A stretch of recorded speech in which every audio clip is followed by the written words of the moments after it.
Deus.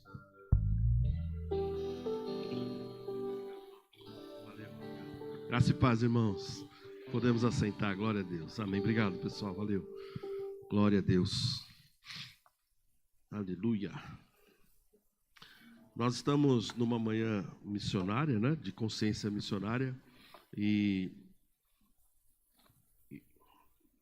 para tentar colocar uma força nessa consciência, a gente vai falar um pouco.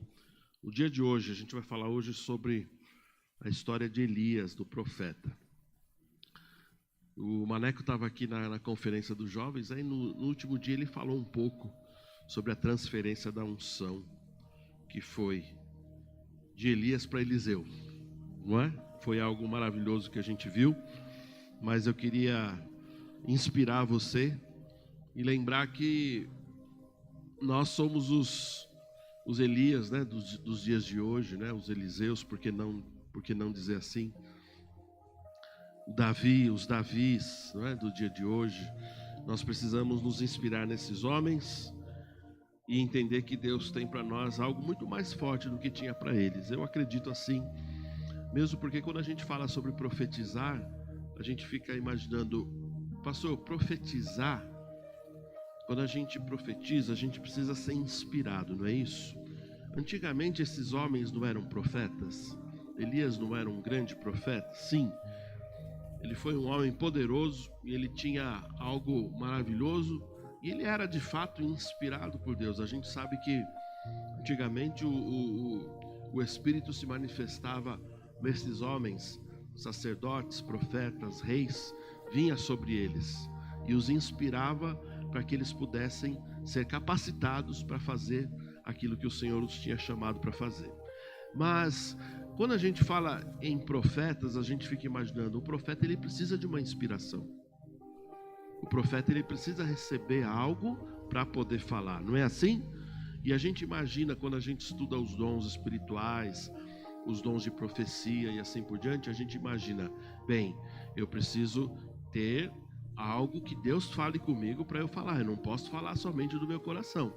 Isso é verdade, isso é plenamente verdade. Só que a gente esquece um detalhe. Esses homens do Velho Testamento, vamos dizer assim, da Velha Aliança, melhor dizendo, os homens da Velha Aliança, eles não tinham o Espírito dentro deles ainda. Jesus não havia morrido por eles ainda. O Espírito não habitava dentro deles. Só que ele habita dentro de nós hoje. Você percebe a sutil diferença? Então significa que a gente tem inspiração. A gente às vezes fica falando, não, eu estou dependendo do Senhor falar comigo. Não, a gente tem inspiração. Eu não quero que você saia profetizando à torta e à direita, não é? Sem inspiração. Eis que te digo, vem aqui que eu tenho uma palavra. Não, não é assim. Se você fizer assim, eu vou te corrigir, porque não é desse jeito que funciona. A gente não consegue estar debaixo da unção o tempo todo. Por isso que o livro diz, vamos comprar aquele livro, o Espírito dentro e o Espírito sobre. Ele já está dentro de nós, amém? Mas muitas vezes ele está operando em nós. Então repare o que acontece. Nós temos uma inspiração. Por isso que a palavra, ela muitas vezes, ela já é conteúdo suficiente para a gente profetizar para as pessoas, para a gente declarar algo para a vida delas. Irmãos, presta atenção, as pessoas estão tão secas de uma palavra, estão tão vazias de Deus, que o pouquinho que você tem vai causar um impacto profundo na vida dessas pessoas. Então por isso não tenha medo de falar assim, ei rapaz, vem aqui, eu vou declarar sobre a sua vida algo aqui, eu vou profetizar sobre a sua vida, amém? A gente não precisa ficar com medo dessas coisas, então a gente tem que ter mais ousadia.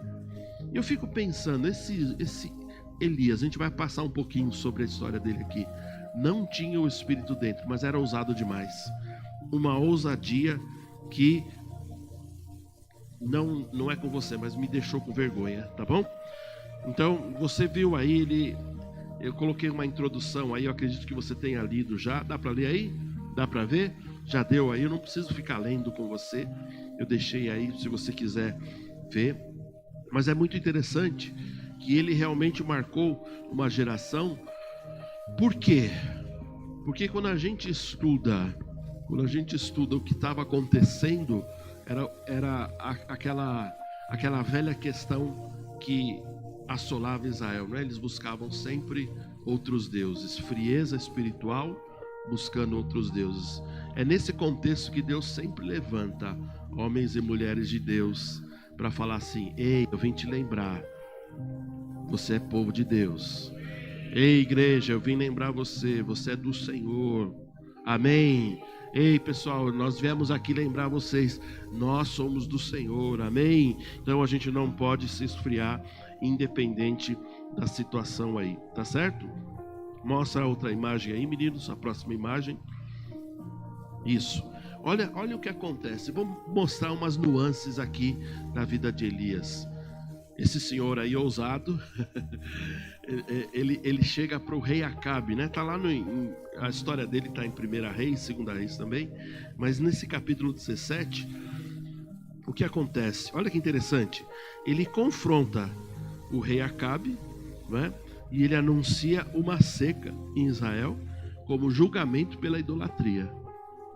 Acabe era casado com Jezabel.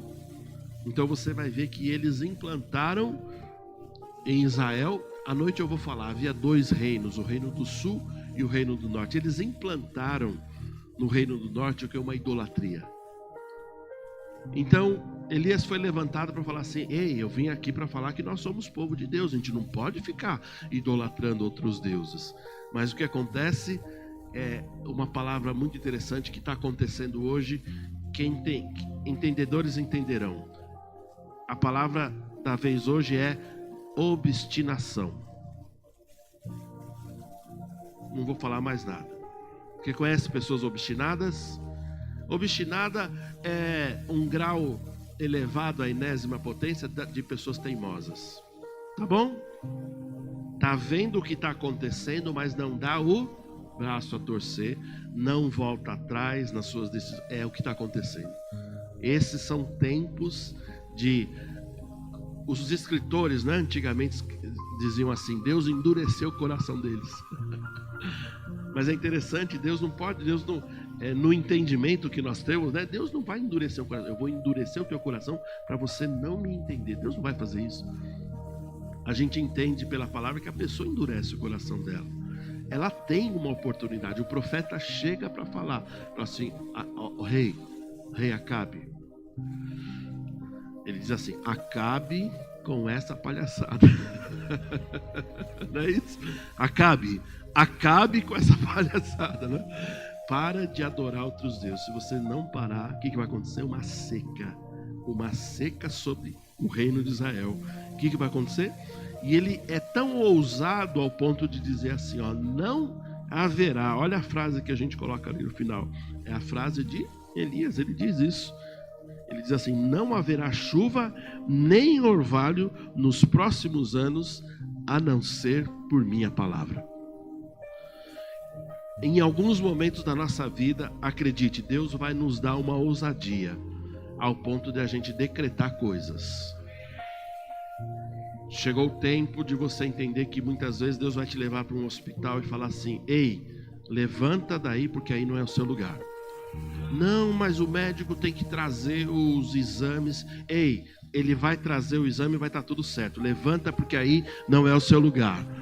Deus vai nos dar ousadia. E você precisa entender, os profetas, eles precisam se inspirar, que Deus, ele nos inspira pela palavra e ele segura, vamos dizer assim, ele mantém, ele é o respaldo daquilo que a gente vai falar. Então quando a gente declara algo, Deus está com a gente. Amém, queridos? O Espírito Santo pega junto quando você declara coisas. Então você fala assim: eu decreto o fim dessa doença em nome de Jesus. Por isso que nós, no Verbo da Vida, no Rema, a gente precisa entender, não é mais Jesus que fala. A gente canta, né, aquela música: basta uma palavra tua e os montes. Não é mais uma palavra de Jesus, não, está errado.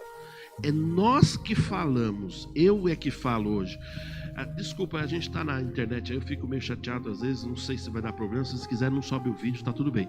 Mas a gente tinha algumas pessoas que gostavam de cantar aquela música, né? Quando estiver frente ao mar e não puder atravessar, chame esse homem com fé. Não. Não é mais para chamar o homem de Jesus. É nós que temos a autoridade que Jesus tem. A palavra quem dá, ei Jesus, resolve aqui. Ei Jesus, não. A igreja que resolve hoje. A igreja que resolve hoje as coisas. Eu falo as coisas e decreto as coisas em nome de Jesus. Então eu não oro, Senhor, venha operar algo aqui.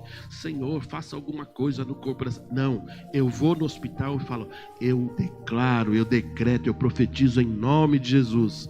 Essa doença sendo seca, o câncer secando, saúde sendo revitalizada. Aí você diz, em nome do teu Senhor Jesus, amém?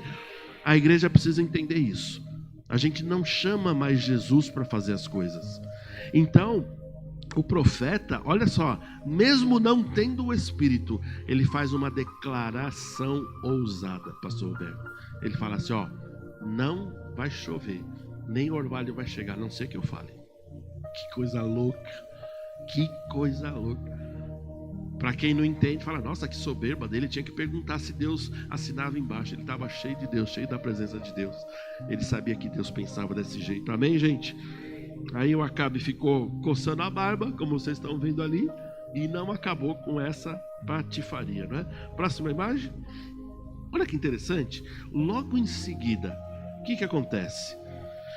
Deus ordena que Elias vai para onde? Vai se esconder no ribeiro de Querite, né? Diz o texto que os corvos traziam-lhe pão e carne 2 vezes ao dia. Olha só que coisa louca. Um dia eu vou falar sobre os corvos, tá bom? Os corvos, eles são uns animais diferenciados. Você acha que o papagaio é diferenciado? Não. Você precisa estudar sobre os corvos. Mas outro dia eu falo, senão vai ficar muito extenso aqui. Mas é uma criação de Deus incrível, maravilhosa. E não deixou Elias sem proteína. Trazia carne, picanha para ele, não é? Mal passada, ao ponto, né? E é interessante, é algo aí maravilhoso.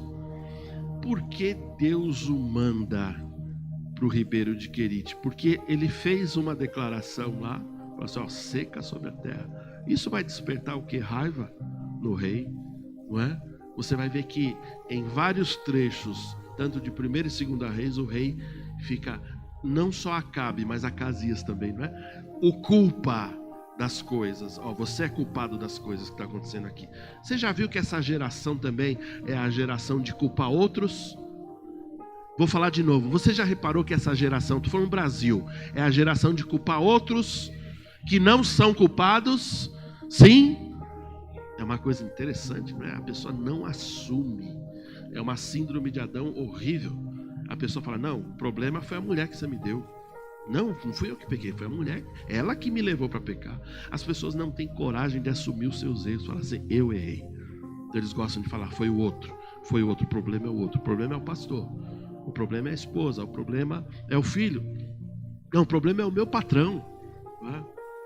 A gente está numa geração tão complicada que as pessoas não assumem os seus erros e ficam culpando. E essa culpa é tão séria, Edu, que às vezes as pessoas sofrem retaliações horríveis. Ele sofreria. Deus fala assim, ó, foge lá, vai para o ribeiro de Querite, fica de boa lá, tem água,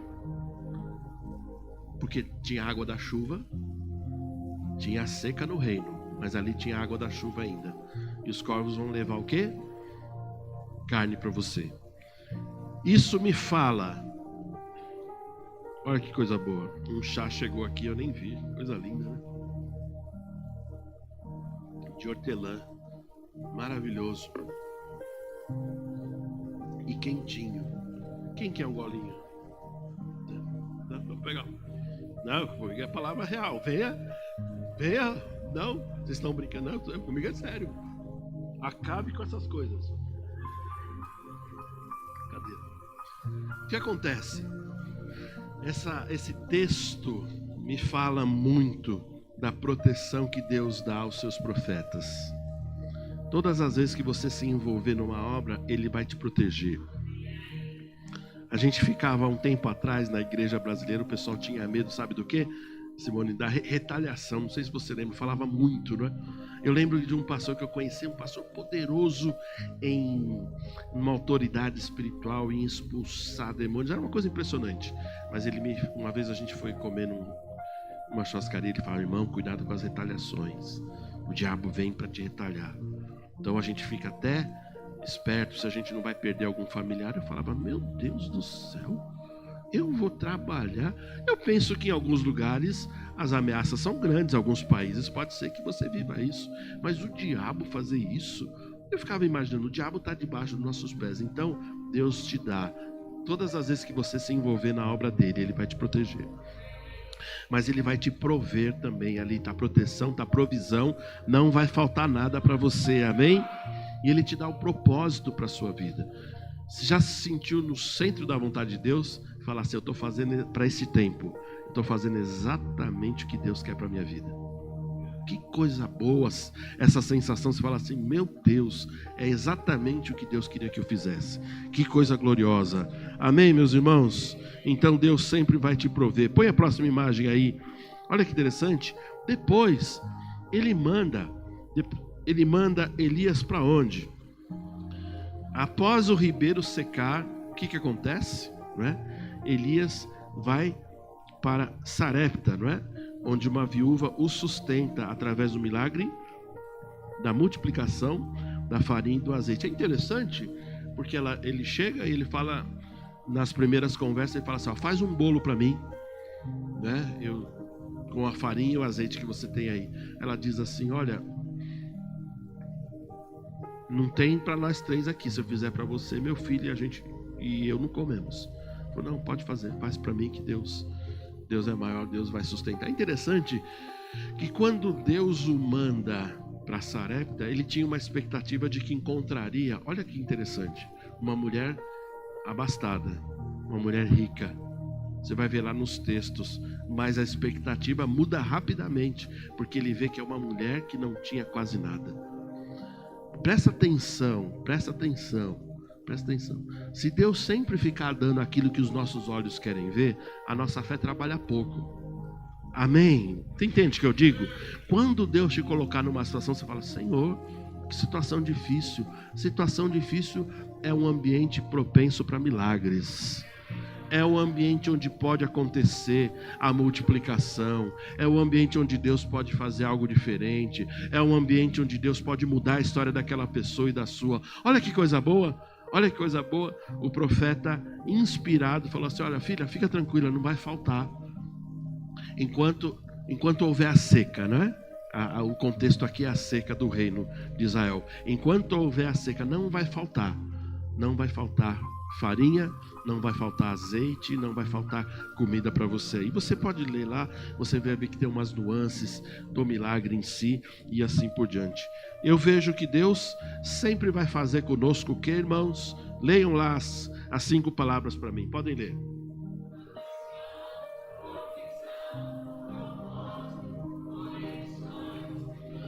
Amém? Deus sempre vai fazer isso conosco, não tenha medo. Deus sempre vai te levar. A gente precisa se colocar à disposição. A gente precisa falar: Senhor, eu estou livre, me envia, onde você quer que eu vá, me inspira. Quem precisa ouvir essa palavra? Amém, meus irmãos? Vocês estão comigo ainda? Glória a Deus. Vê a outra imagem aí, olha que coisa linda. Mas o mesmo Elias, é interessante, Elias, ele ressuscita o filho da viúva. Você vê que depois de um tempo, a gente não entende ali, mas ele ficou hospedado na casa dessa mulher, dessa viúva. E o filho dessa mulher morre. Tem um problema lá e morre. E é bem interessante que ela chega e fala para ele, ela diz uma palavra muito interessante, uma frase: que tenho eu com você, homem de Deus. Era mais ou menos assim: você veio expor o meu pecado aqui, né? Você veio expor a minha vida, e Deus me castigou levando o meu filho, não é? A gente não vê ali muita interação da parte de Elias, mas ele pega o menino, leva para o quarto, ora, e o milagre acontece, o menino é levantado. Amém? Nós precisamos entender que em tempos de crise, Não é discussão, não é argumentação, mas é o poder de Deus que vai sobressair. Amém? Nos momentos de crise, é o poder de Deus, a unção de Deus que vai fazer com que as diferenças sejam todas aplainadas e aconteça algo maravilhoso, algo para a glória de Deus. Amém? Você acredita que Deus pode fazer milagres através da sua mão? A gente fala tanto isso, a gente precisa dar oportunidade para Deus fazer as coisas, não é? Já começou a orar por você mesmo? Quem em algum momento da sua vida tem sentido mal, tem orado por você mesmo? Ore sobre sua cabeça, ore sobre o seu corpo, ore, declare, faça uma oração fervorosa, deixe as coisas acontecer através da sua vida, começa a frutificar, amém? Não fique refém das coisas, mas declare as coisas, declare aquilo que precisa acontecer verdadeiramente em nome de Jesus. Então você vai ver que aí, o que acontece? Depois dessa ressurreição, a mulher vê, não é? Ela faz uma declaração poderosa, né? Ela fala, verdadeiramente eu sei que você é um homem de Deus, não é? Homem de Deus hoje e uma mulher de Deus, eles são marcados pelo caráter, pelo conhecimento da palavra, mas também pelo poder e a unção de Deus, amém? Não dá para não ter, ou ter só um. Não adianta só conhecimento, eu preciso ter poder. Não adianta ter conhecimento e poder se eu não tenho caráter. Eu preciso ser correto em tudo que eu faço, amém? Eu preciso ter o meu nome limpinho. Eu não posso dar cheque sem fundo. Ninguém mais usa cheque hoje, né? Praticamente não existe isso, né? Mas eu não posso ser infiel nas minhas finanças, no meu testemunho com as pessoas. Mas então, o homem de Deus e a mulher de Deus precisam entender que Deus vai fazer, Deus vai te usar para fazer grandes coisas, milagres, conexões, conversões. Põe a próxima imagem, por favor. Glória a Deus. Então aí a gente entra em algo maravilhoso, que é o confronto no Monte Carmelo. Que coisa linda, que coisa linda. Eu escrevi algumas curiosidades ali, porque a gente nunca entende, né? Os profetas de Baal, havia os profetas de Baal aí, né? E os profetas de Azerá, 401, 450 de outros. Eram 850 profetas. Profetas, entre aspas, tá bom? Não eram profetas verdadeiros, profetas do mal, tá certo? E o que acontece no Monte Carmelo, não é? Você vê ali, aconteceu algumas nuances, algumas negociações. Você vai ver depois a figura de Obadias, não o profeta menor, mas um profeta que protegeu profetas para que Acabe não exterminasse com eles, amando à vontade de Jezabel e assim por diante. Mas nesse contexto, após 3 anos, né, de seca, o que faz Elias? Ele propõe o quê? Um desafio. Ele propõe um confronto. Vamos ver que Deus, ou qual Deus é o Deus verdadeiro. E no Monte Carmelo, eles colocam as oferendas, o altar, tudo para ser queimado, e eles dizem assim, olha, vocês vão clamar, o Deus que descer com fogo vai ser o Deus verdadeiro. E é muito interessante, você precisa ver isso, porque eles clamam ao ponto de, os falsos, né, a ponto de se esfaquearem, de se cortarem, mostrarem, tentando tocar o coração, não é? Do falso Deus deles. E é interessante que Elias, em alguns momentos, zomba deles, não é? Zomba e fala assim, olha, insiste mais um pouquinho aí, que ele deve estar dormindo, de repente ele não está ouvindo, né? Acorda ele que ele vai mandar fogo.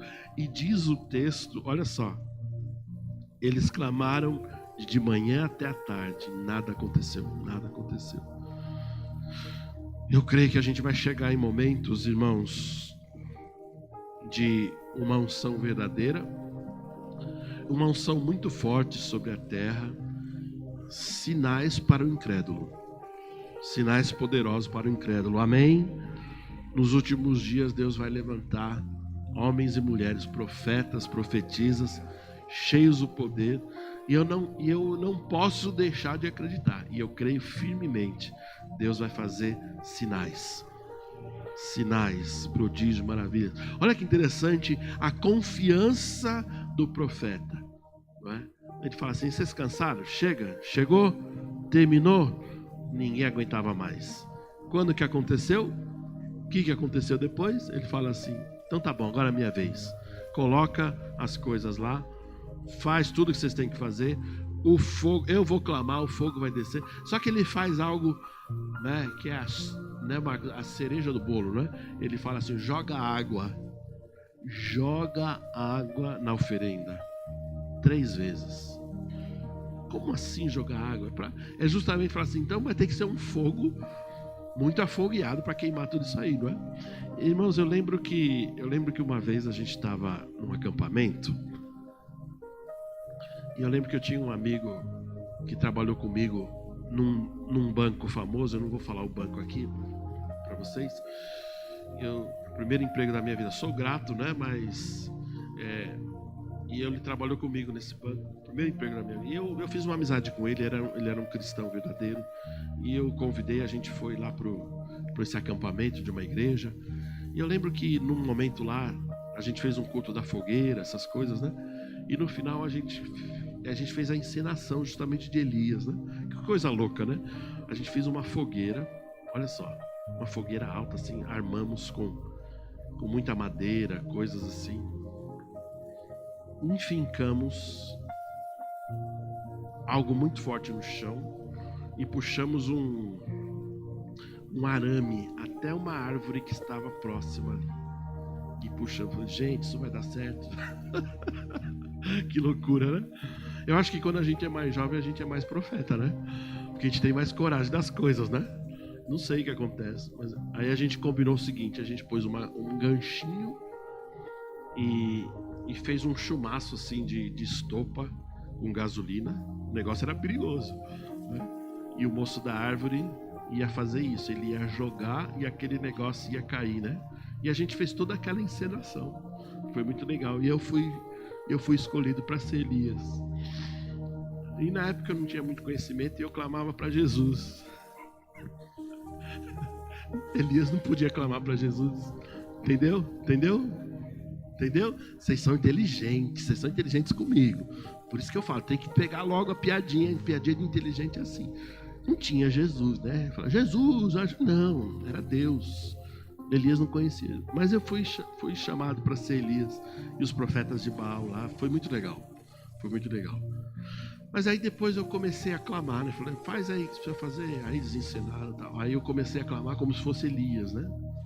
Mas eu clamava e nada do fogo vir, né? Aí eu olhava para a árvore: oh Deus, manda fogo, Deus, né? Tá na hora do fogo, Deus, para ver se o rapaz se ligava. E o rapaz caiu da árvore. E foi uma coisa engraçada. Depois ele subiu de novo. Daqui a pouco eu só vejo isqueirinho lá. Eu falei, manda fogo. Teve uma hora que não teve jeito, pegou fogo. Aí ele jogou o negócio. Aí veio a tocha descendo assim, foi muito legal. Na época a gente não tinha isso aqui, né? Senão eu ia ter filmado. Aí ele parou no meio do caminho. O fogo, aí todo mundo, aí o pessoal para ajudar, glória a Deus, eu falei, amém. Aí o pessoal chacoalhou um pouquinho o negócio, desceu, aí pegou um fogo legal lá. Falei, nossa, foi muito legal o negócio. Foi muito legal a encenação. Aí eu fiquei pensando, a gente encenou tudo isso, não é? Já trouxe uma alegria para o povo, que traz uma lembrança do que Deus fez. Agora eu queria lembrar vocês podem imaginar como foi essa cena de Elias? Vocês podem imaginar aquela pressão psicológica e por que não ameaças, não é? Por que não eles ameaçando Elias? Falaram assim, teu Deus... Aí eu falei, então, já que o Deus de vocês então manda fogo. Deles não funcionou. E quando Elias começa a clamar o Deus verdadeiro, aleluia, aleluia. Levanta sua mão direita. Quando você, irmão, presta atenção, quando você clamar, o Deus ele vai te responder, sempre vai te responder. Amém, irmãos? E tem questões que ele precisa responder rapidamente, eu concordo. Mas tem questões que ele não precisa responder rapidamente. E você precisa entender que se você clamar, ele vai te ouvir, ele já te ouviu. E quando ele clama, o fogo desce. E é tão poderoso o negócio que queima pessoas, queima o altar. O texto fala que o fogo é como se o fogo lambesse todo aquele holocausto, toda aquela oferta, queima toda aquela água. Meu Deus, queima pessoas. E eles fazem o que? A menção ao Deus verdadeiro. Eita, verdadeiramente existe um Deus. E o que acontece com os falsos? São todos mortos, né? Então você vê aí Elias que propõe 2 altares, o Deus que responder com fogo, esse é o Deus verdadeiro. Põe a outra imagem. O fracasso de Baal, os profetas de Baal clamam do amanhecer até a noite. Tá a referência aí, tá bom? Para vocês lerem, eu não vou ler para não ficar grande. Eles cortam-se com facas, mas não houve resposta, nem voz, nem atenção. A próxima imagem, a oração de Elias. Elias, o que ele faz? Repara o altar, como eu falei, coloca o sacrifício e ordena que seja encharcado de água 3 vezes. Tá bom? Só estou te mostrando o texto para você ver que o pastor não está inventando nada. Então ora ao Deus de Abraão, de Isaac e Israel. Que coisa linda. Próxima imagem, desce o fogo do céu, né? O fogo do Senhor consome o sacrifício, amém? A lenha, as pedras e até a água. Que coisa linda, hein? O povo clama, o Senhor Deus, né? O Senhor é Deus, perdão. O pessoal reconhece, por isso que eu falo, sinais vão nos acompanhar esses dias. Mas repare, sinal é para incrédulo. Crente não precisa de sinal. A gente já crê. Não, eu não preciso ver nada. Não, eu creio. Sinal é para incrédulo. Se você quer ver o orvalhozinho molhado, sabe aqueles, o sinal, Senhor, que quando eu chegar haja uma porta aberta. Não, sinais, isso não, é sinal para incrédulo. O crente, ele já vai com a convicção quando o Senhor fala ao coração dele, tá certo? Os profetas de Baal são o quê? Executados. Próximo, o fim da seca. Elias ora, eu estou resumindo muita coisa aqui. Elias ora intensamente e uma grande chuva cai sobre a terra, encerrando a seca de 3 anos e meio. Amém, queridos? Presta atenção. O Espírito Santo na vida dos crentes é a razão dessa terra não se corromper. Amém? Quando a igreja for tirada, a terra vai se corromper e de uma forma assustadora. Já tem se corrompido. Mas o que é o freio para que não haja essa deterioração tão rápida são os cristãos. Por isso que você precisa aprender a fazer boas declarações. Faz declarações para sua casa, para sua família, para os seus filhos pequenos. Você tem autoridade, viu? De colocar a mãozinha, a sua mão sobre a cabeça dos seus filhos. Eu declaro você um homem de Deus, uma família abençoada, bons encontros. Eu declaro que você vai ser rico. Eu declaro que você vai ser próspero, que você vai influenciar pessoas. Faça isso com os seus netos, a gente pode fazer. Não fique, como o pastor sempre fala, não fique só ligado nas coisas desse mundo, só em pagar conta. Não, essas coisas não. Essas coisas são tão fugazes. A gente precisa completar o nosso chamado aqui, declarar coisas. Declare salvação na vida dos seus amigos.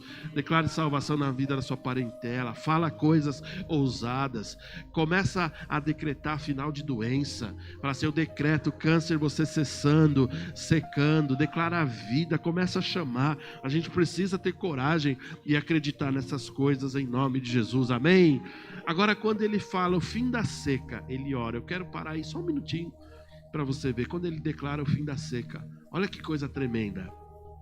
O cristão hoje, ele tem o poder de declarar coisas sobre a sua nação. A gente precisa declarar um tempo novo sobre a nossa nação. Irmãos, nós precisamos ter coragem. Eu lembro que desde a pandemia do Covid, né? Deus colocou no meu coração uma ousadia tão grande, porque eu achava um absurdo a igreja ficar refém disso, né? Eu falava as pessoas refém. Eu disse, e eu lembro do que eu disse. Eu falei assim, ó, se você crer e você pegar junto do seu pastor, nenhum de vocês vai ficar doente, nem tampouco morrer. Porque a igreja não foi chamada para ficar refém de situações e de coisas. E eu quando cumprimentava as pessoas, eu não fazia assim, ó, cotovelinho, ou assim, porque eu achava ridículo. Eu falava assim, eu tenho fé para te abraçar e eu não vou pegar essa doença. Foi assim, pastor Roberto? Foi assim? Alguém morreu aqui na igreja disso? Alguém ficou doente? Pode ter ficado depois. Mas eu lembro que as críticas foram severas. Porque as pessoas falam assim, não, pastor, tem que confiar no sistema. Confiar no sistema? O mundo jaz no maligno, confiar no sistema? Não mesmo. Não mesmo. Eu tenho uma palavra, chegou tarde. Eu tenho uma palavra que a gente vai pisar serpentes e escorpiões. Enquanto eu estiver à frente, a minha cabeça, ela funciona com a cabeça de Deus, com a mente de Cristo. Nós vamos ser prósperos, nós vamos funcionar. Então a gente precisa ter coragem. Hoje o Brasil, ele se encontra, eu sempre falei isso, debaixo do quê? De uma potestade. A gente já passou, as pessoas ficaram muito chateadas. A gente já passou, a gente não está mais em discussão de preferência de política, né, Marcos? Mas a gente precisava entender que o Brasil está numa potestade espiritual maligna. Eu não sei o que as pessoas precisam entender, né? E a igreja, ela tem o poder para quê? Para mudar, para inverter essa situação. Para inverter. E tem igrejas que realmente estão engajadas e a gente não pode deixar se esquivar disso. Falar, não, isso aí eu não quero. Eu lembro de algumas pessoas que falavam assim, não, pastor, eu não me meto com política. Então, o grande problema é que a gente vê o tempo todo na Bíblia, não é? As pessoas sendo o quê? Políticas. Por quê? O político não é aquele que necessariamente está no parlamento, mas é aquele que está declarando coisas para a sua nação. Jesus, ele falou uma coisa muito poderosa. Ele disse assim que a igreja, ela vai ter o poder de ligar coisas na terra e elas serão ligadas no céu. E a igreja vai ter o poder de desligar coisas, elas serão desligadas no céu. A gente não tem coragem, mas a gente tinha que ter coragem de decretar o fim de alguns reinados, se é que você me entende. A gente tinha que ter coragem, falei, em nome de Jesus, em nome de... Pastor, você gosta de político tal? Eu não gosto de ninguém, eu gosto da minha esposa, do meu filho, de vocês. Eu quero um homem decente para governar essa nação. Eu quero ter liberdade para pregar o evangelho. Eu quero fazer as pessoas prosperar. Eu quero poder guardar meu carro em casa sossegado, sem ter medo que vai chegar um cara de moto lá querendo entrar na minha casa. Misericórdia. Eu quero poder usar o meu celular que nem eu usava lá em Madrid, assim, no meio do centro de Madrid, sem problema nenhum, que ninguém vai me assaltar, me levar. Será que é muito? E a gente fica, às vezes, refém. Fala, não, pastor, é complicado. Não é complicado, não. É a igreja, quando ela se reúne, ela tem a consciência que a gente poderia falar assim, ei, Elias orou, chega, fim da seca. Fim da seca. Senhor, pode mandar chuva, acabou. Eu declaro o fim da seca. Olha que coisa louca. Ele falou, e Deus falando assim, que Elias está feito. Olha a ousadia. E às vezes a gente fica com medo, né? O Brasil ainda está debaixo de uma potestade espiritual. Entenda isso. Entenda isso. E o que eu quero para o país é aquilo que está lá em Timóteo, não é? Rogo que vocês levantem mãos santas, sem ira, sem contenda, intercedendo pelos reis, pelos poderosos. Para quê? Para quê? Para que haja paz. Para que a gente tenha tranquilidade de criar nossos filhos, nossos netos. Para que a gente não tenha que ficar pensando em mudar do país. Para que a gente fique com medo dessa situação. Você entende o que eu estou falando, irmão? Você me entende? Nós podemos nos levantar, nós temos autoridade como igreja. Fala assim, potestade maligna, cai em nome de Jesus. O que diz a palavra? Quando o justo governa, o povo se alegra, não é isso? Quando um justo governar, o povo todo vai se alegrar, amém? Vou falar de novo, quando um justo governar, o povo vai se alegrar. O povo vai falar assim, glória a Deus, tem um justo lá dentro, lá governando, é isso que a gente quer. É isso que a gente quer. A igreja precisa acordar, a gente precisa ter isso. Então, Elias foi muito ousado.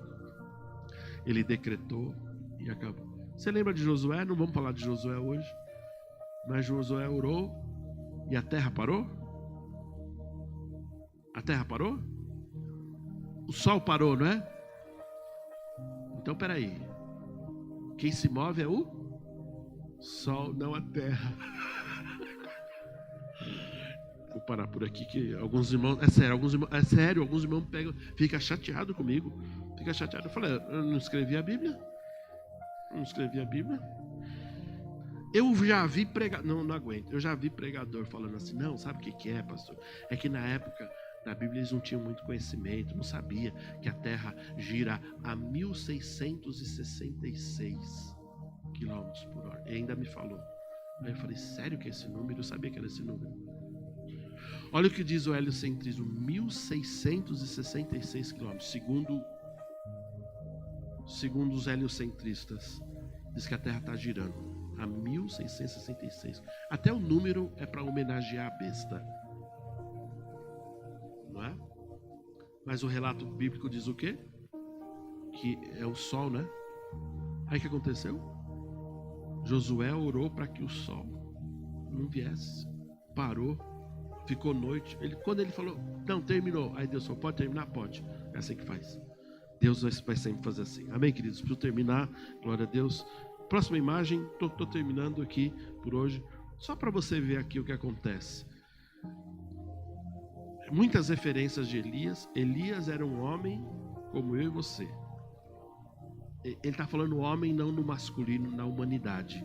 As mulheres, por favor, vocês estão incluídas, vocês sabem disso. Sujeito às mesmas paixões, mesmos defeitos. E são essas pessoas que Deus usa. Amém? E a gente entende hoje sobre justificação, porque nós somos justificados. E não importa os meus defeitos, as minhas falhas, Deus sempre vai me usar. Glória a Deus. Mas o que acontece? Ele foge para o Monte Horebe e o encontro com Deus. O que acontece aí? Sob a ameaça de Jezabel, que queria a cabeça de todos os profetas. O que acontece? Ele foge para o deserto. Ele precisou caminhar 40 dias e 40 noites até chegar aonde, olha que interessante, no Monte Horebe, conhecido também como Sinai, o mesmo monte onde Moisés recebeu os 10 mandamentos. Te diz algo? É significativo isso? Que o Espírito Santo fala no seu coração. Mas é bem interessante porque ele se esconde na caverna e você vai ver algumas nuances ali, muito umas facetas assim que você começa a pensar. Ele diz, parafraseando, ele diz assim, como eu posso ter sido tão usado por Deus e de repente agora eu estou sendo perseguido? Caiu de certa forma uma tristeza, um peso em seu coração, e o texto diz que ele pensou até em tirar a sua vida. Olha só.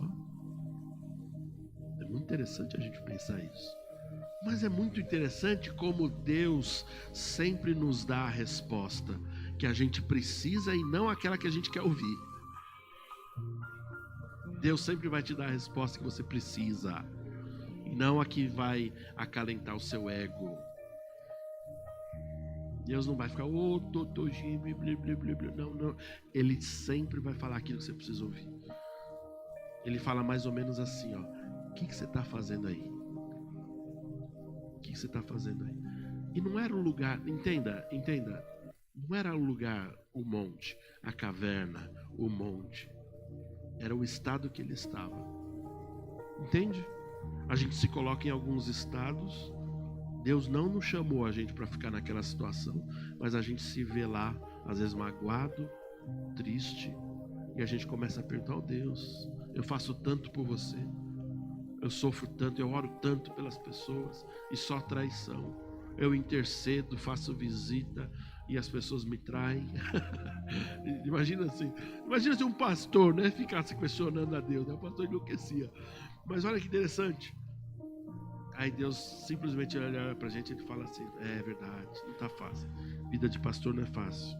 Vida de profeta não é fácil. Não, ele fala assim, o que você está fazendo aí? Sai daí, esse não é o seu lugar. Que fazes aqui, Elias? Talvez ele esteja falando isso com você. Que situação está o seu coração? Como a gente fica muitas vezes deprimidinho, chateadinho com pessoas. Você já chateou com pessoas sem a pessoa ficar sabendo? Eu estou levantando a mão que eu já fiz isso. Tá? Para me dar a cara. Já ficou chateado com a pessoa sem a pessoa estar sabendo? Aí a hora que Deus fala, o que você está fazendo? Pelo menos fala para a pessoa que está chateada, não é isso? Resolve essa questão aí, né? Mas a gente às vezes fica numa situação de refém. Deus nos chamou para lugares de honra, de glória, amém?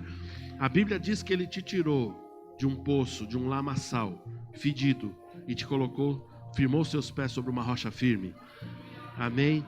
A Bíblia fala que Ele já te deu um novo nome, na eternidade você tem um novo nome, entenda isso. Mas aqui, nesta vida, Ele já não te chama mais de pecador inveterado, Ele já não te chama mais de verme, Ele já não te chama mais de pó, Ele já não te chama de perdedor, amém? Mas Ele te chama de justificado, santo, abençoado, justo, justificado, cheio da graça de Deus, amém? Quando a gente tem todos esses nomes, a gente precisa olhar, falar assim, meu Deus, que vergonha, olha onde eu estava, olha onde eu estava. Por isso que eu peço a você, nunca questione a Deus, porque algumas coisas acontecem. Nunca questione a Deus, mas olha para frente. Algumas coisas você vai entender um tempo depois. E eu vou até ser mais ousado com você, algumas coisas você não vai entender nessa vida. Lá no céu você pergunta para Jesus, tá bom? Mas algumas coisas você não vai entender por que aconteceram, ô Senhor. Não, você não vai entender. Lá você pergunta, tá bom? Algumas coisas você vai entender depois. Mas por favor, não fique parado.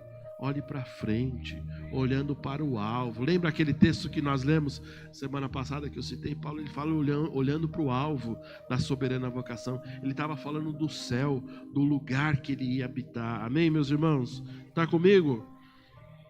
Glória a Deus. Mais uma imagem. E no monte Deus se revela de maneira surpreendente. Que coisa linda. Olha só, não no vento forte. Leia o texto. Eu não posso ler primeira reis, segunda reis aqui, não dá. Eu li, mas não dá para ler agora para você. Não no vento forte, no terremoto ou no fogo, mas em um sussurro suave. Que coisa linda. Essa experiência transforma a compreensão de Elias sobre a presença divina. Aleluia. Aleluia. Sabe por que às vezes ele te tira de um contexto e te coloca em outro? Só para você aprender a descansar um pouquinho a sua alma. Sabe? Porque o que mata muitas vezes não é a doença no físico, mas é a doença na alma. Eu li uma frase essa semana que explodiu minha cabeça. Explodiu. Eu tive que colar com o Super Bonder aqui porque explodiu. Pega para você. Os almáticos entenderão. Todos entenderão. Olha só. A água que afunda o barco não é a de fora.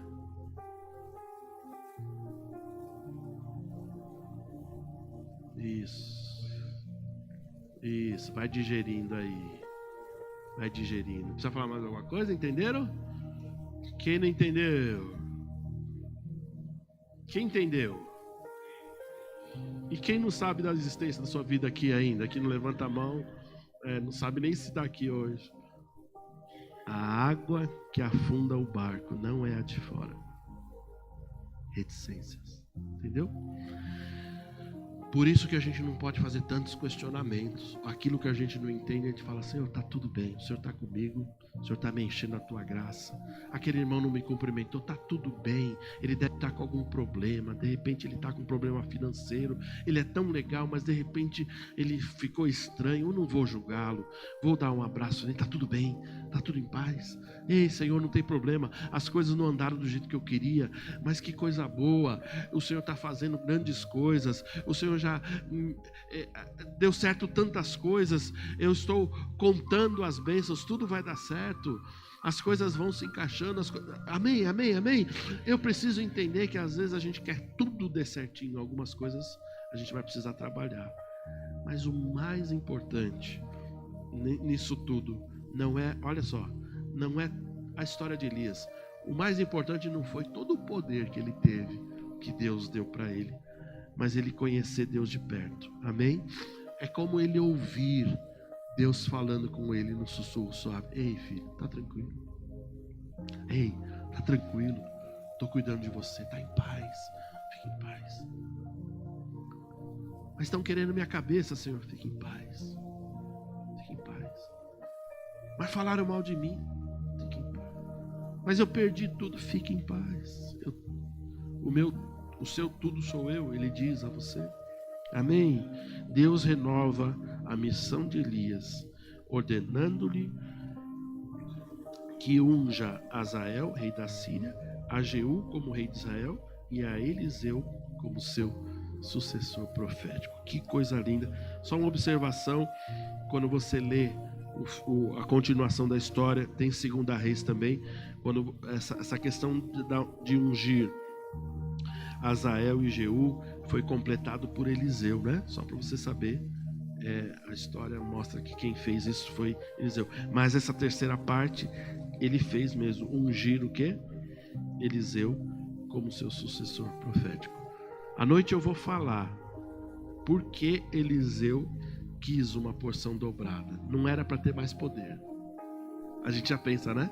É para ter mais poder. Não, não é. E eu vou te mostrar isso. Vamos então cantar? Dá tempo de cantar? Dá sim, a minha parte acabou. Ó. Aí o louvor tem 3 minutos, glória a Deus. Você crê que Deus tem chamado você para na sua área, na sua área de atuação, fazer diferença como um profeta? Então fica de pé, levanta suas mãos.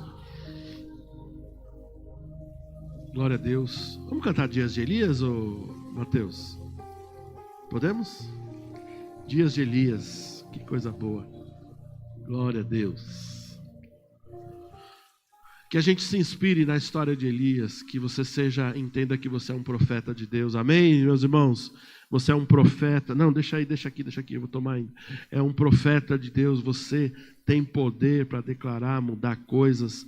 A tua palavra pode mudar situações. Comece na sua casa, comece na sua família, mas entenda que Deus tem enchido você de poder em nome de Jesus. Amém, queridos? Vamos cantar.